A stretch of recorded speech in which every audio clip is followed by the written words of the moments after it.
Bonjour, je m'appelle Delphine, je suis française et je suis prof de français.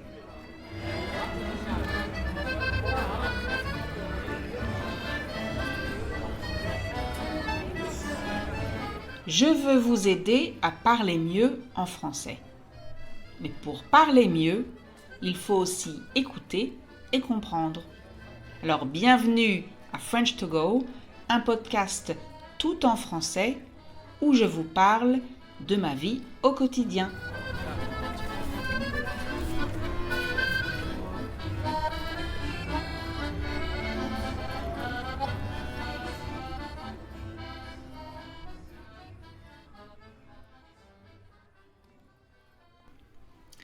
Vous savez, parfois, on regarde un film ou une série ou bien on lit un livre. Je parle d'une fiction, pas d'une histoire vraie. Ça veut dire donc pas une histoire réelle qui est réellement arrivée à quelqu'un. Bref, parfois, quand on regarde un film ou quand on lit un livre, il y a une phrase qui nous reste. L'un des personnages dit quelque chose et ça nous marque. Peut-être que ça nous touche personnellement parce qu'on a vécu la même chose, peut-être parce que c'est beau, tout simplement.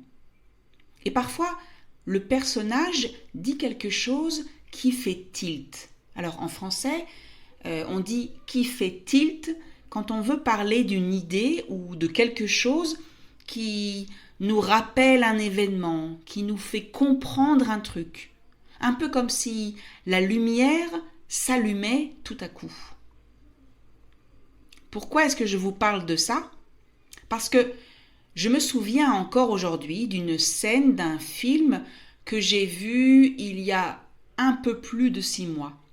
Le film s'appelle « Je verrai toujours vos visages ». C'est un film de Jeanne Herry avec de très bons acteurs. Un film qui m'a marqué et particulièrement une scène. Mais je vais d'abord vous parler de l'histoire du film. En fait, il est inspiré d'histoires vraies au pluriel. Je veux dire par là que ce n'est pas une seule histoire vraie, ce n'est pas l'histoire d'une seule personne, mais bien plus plusieurs histoires. Ce film traite de la justice restaurative. Il parle de la justice réparatrice. Alors on utilise les deux termes, justice restaurative et justice réparatrice, mais c'est la même chose. Je vais vous expliquer de quoi il s'agit. Il existe dans certains pays, et notamment la France, depuis une quinzaine d'années, je crois, un dispositif, un programme qui permet à des victimes d'agression de rencontrer des auteurs d'agression ou d'infraction. Alors d'abord, pour bien comprendre, une agression, c'est quand une personne frappe, tape, blesse une autre personne, avec les mains ou avec une arme ou quelque chose qui est utilisé comme une arme. On peut résumer l'agression par une attaque violente. Une infraction, c'est quand on ne respecte pas une règle. Il y a une loi, une règle, et vous ne la respectez pas. Ça peut être par exemple quand vous passez au feu rouge en voiture, mais aussi un vol, un harcèlement, etc. Donc, ce programme de justice restaurative permet à des victimes de rencontrer des personnes qui ont été condamnées pour une agression ou une infraction et qui sont aujourd'hui en prison. Il y a deux possibilités. Une victime peut rencontrer son propre agresseur, donc la personne qui l'a agressée, elle. Et il y a un exemple de ça dans le film de Jeanne Herry dont j'ai parlé un peu plus tôt. L'autre possibilité, c'est un programme de plusieurs rencontres entre des victimes d'agression et des personnes qui ont commis, qui ont fait des agressions similaires. Ça veut dire, et c'est important de le préciser, que ce ne sont pas leurs agresseurs, mais qu'ils ont agressé d'autres personnes dans des circonstances semblables, donc dans des situations qui sont presque les mêmes. Bien sûr, toutes ces rencontres sont bien préparées par des professionnels de la médiation. Les gens des deux côtés sont préparés, les victimes et les agresseurs. Et pendant les rencontres, ces professionnels sont là, ils sont présents. Et il existe certaines règles à respecter. Par exemple, ne pas couper la parole. Ça veut dire ne pas arrêter quelqu'un quand il parle. Une autre règle, demander la parole. C'est-à-dire qu'il faut prendre un bâton de parole si on veut parler, et c'est chacun son tour. On ne parle pas tous en même temps. J'imagine que si vous n'êtes pas familier de ce type de justice, si vous n'aviez jamais entendu parler de ce genre de programme avant aujourd'hui, vous êtes sans doute un peu déconcerté. Alors, être déconcerté, ça veut dire être à la fois surpris, embarrassé, désorienté, ne pas savoir quoi penser, ne pas savoir si c'est une bonne ou une mauvaise chose et si ça marche, si c'est utile, si c'est vrai. On a parlé de ce sujet dans quelques-uns de mes cours récemment et mes étudiants étaient effectivement assez surpris. De manière générale, ils ont pensé que ce n'était pas une bonne idée. Ils ne comprennent pas pourquoi une victime voudrait revoir son agresseur ou voir un autre agresseur qui n'a pas de rapport avec elle. Pour une victime, une agression peut être très traumatisante. Le retour à la vie normale, donc retourner à une vie normale, n'est pas facile. Encore moins quand il reste des blessures physiques, des marques de l'agression sur son corps. Si l'agresseur a été arrêté, jugé, reconnu coupable par la justice et emprisonné, donc mis en prison, qu'est-ce que la victime peut bien vouloir de plus? Qu'est-ce qu'une rencontre avec son agresseur va changer? Qu'est-ce que ça peut apporter? Et si les victimes rencontrent d'autres agresseurs, qu'est-ce que ça peut bien leur apporter? Est-ce que, au contraire, ça ne fait pas revivre tout ça? Est-ce que la victime ne va pas retomber dans son traumatisme? Mes étudiants étaient, ou sont peut-être encore aujourd'hui, suspicieux quant aux réelles motivations des agresseurs dans ces rencontres.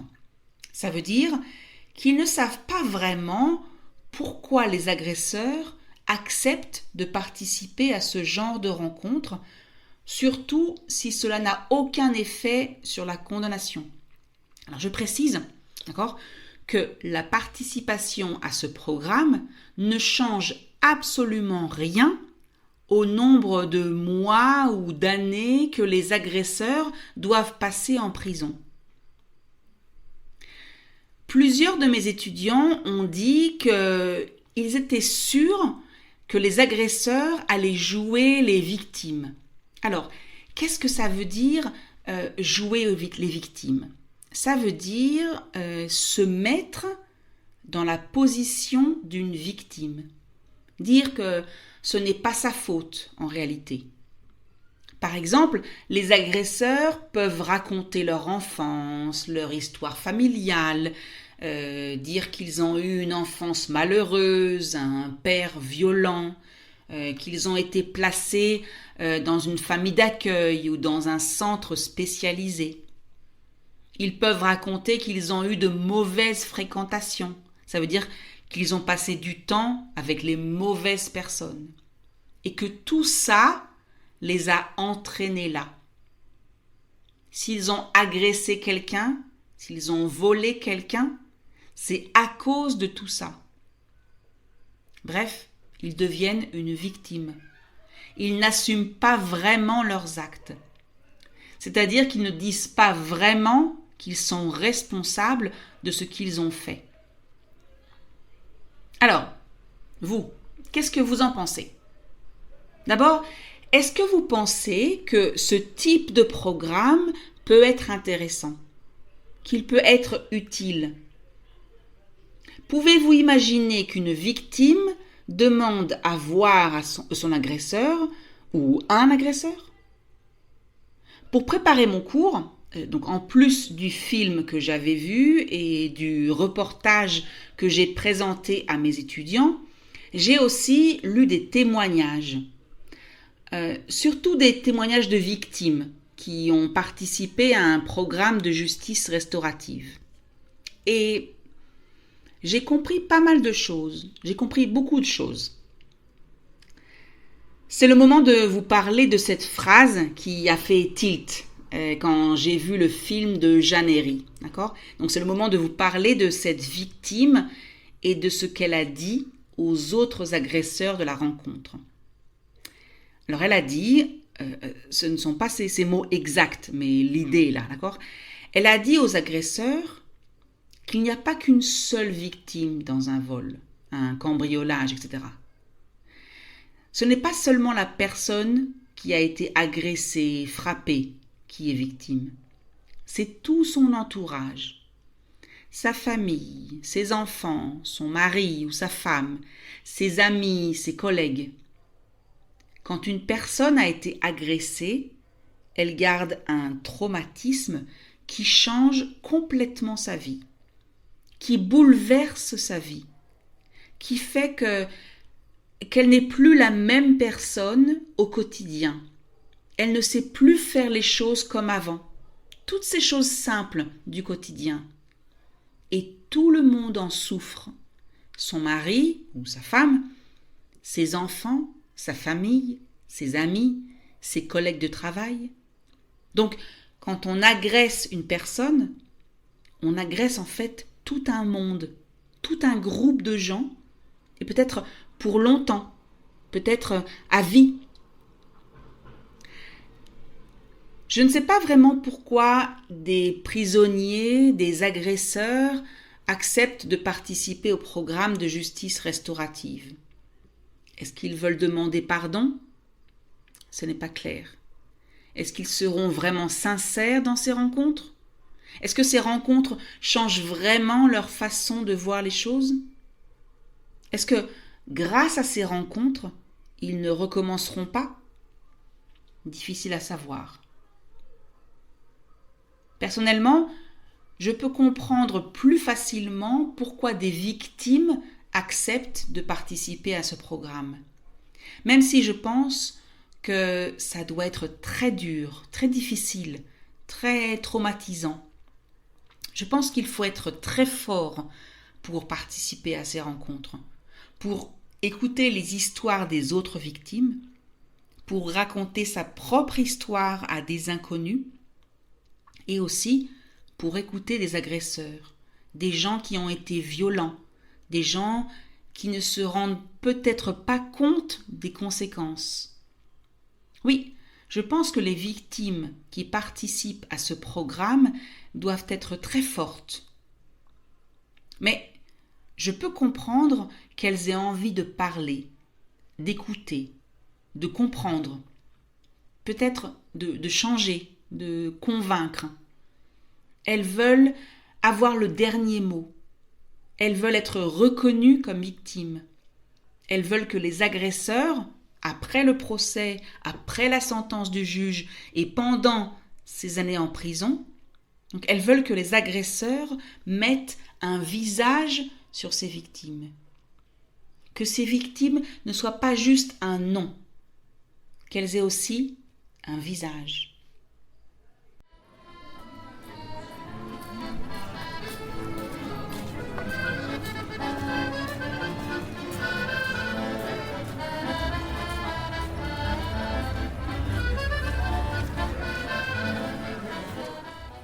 Et voilà, c'est fini pour aujourd'hui. J'espère que vous avez aimé cet épisode.